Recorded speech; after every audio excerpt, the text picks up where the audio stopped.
Perkenalkan, nama aku Ayesha. Gua Zaki. Halo semuanya, nama aku Rahma. Aku Aca. Halo, aku Risma. Hai, aku Timo. Hai, aku Yoel. Oi, Timo. Hah? Apa? Kenapa sih manggil-manggil? Lah, tadi katanya mau cerita. Cerita apa coba? Aku gak inget. Yang tadi di kelas. Aku lupa. Lah, gimana sih kamu ini? Loh. Alamak, bukannya tadi Aca. Aduh, hai, ada Ayesah. Hai Aca, Hai. Ngapain ya anak kesini? tugas kita gimana? Tugas apa pula? Aduh. Ada nih Ya, anak. habis ini aku dubbing.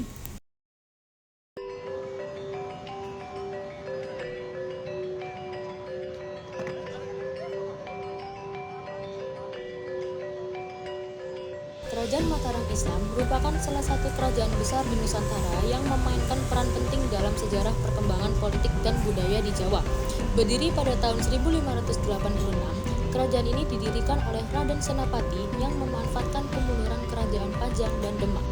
Awal berdirinya kerajaan Mataram setelah runtuhnya kekuatan Demak dan Pajang, wilayah Mantau yang sekarang dikenal sebagai Kota Gede menjadi pusat kekuatan baru.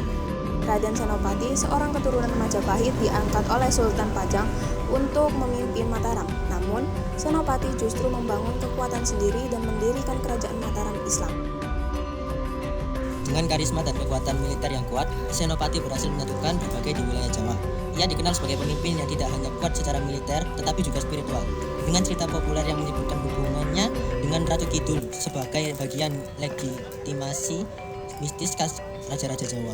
Kejayaan di bawah Sultan Agung. Setelah Raden Senapati, kerajaan ini mencapai puncaknya di bawah kepemimpinan cucunya, yaitu Sultan Agung, yang memerintah pada tahun 1613.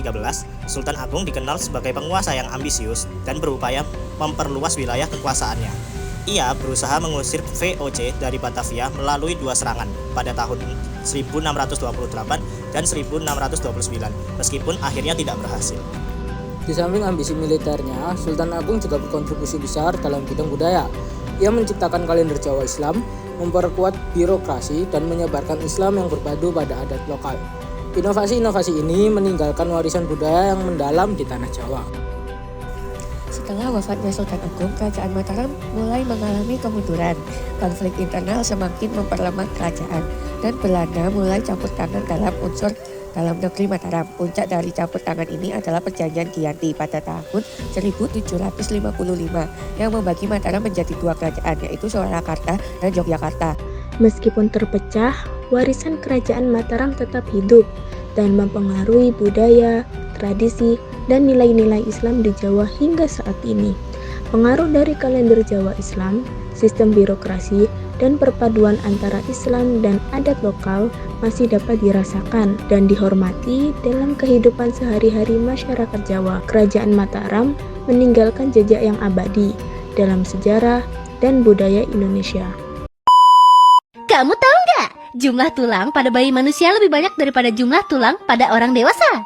Bayi memiliki sekitar 300 tulang, sedangkan orang dewasa hanya memiliki sekitar 206 tulang. Tulang kita akan sambung menyambung saat bertumbuh dewasa. Jadi, sebelum gue balikin tulang lu jadi 300 lagi, tolonglah kerjain bagian lu di tugas kelompok. Dasar beban.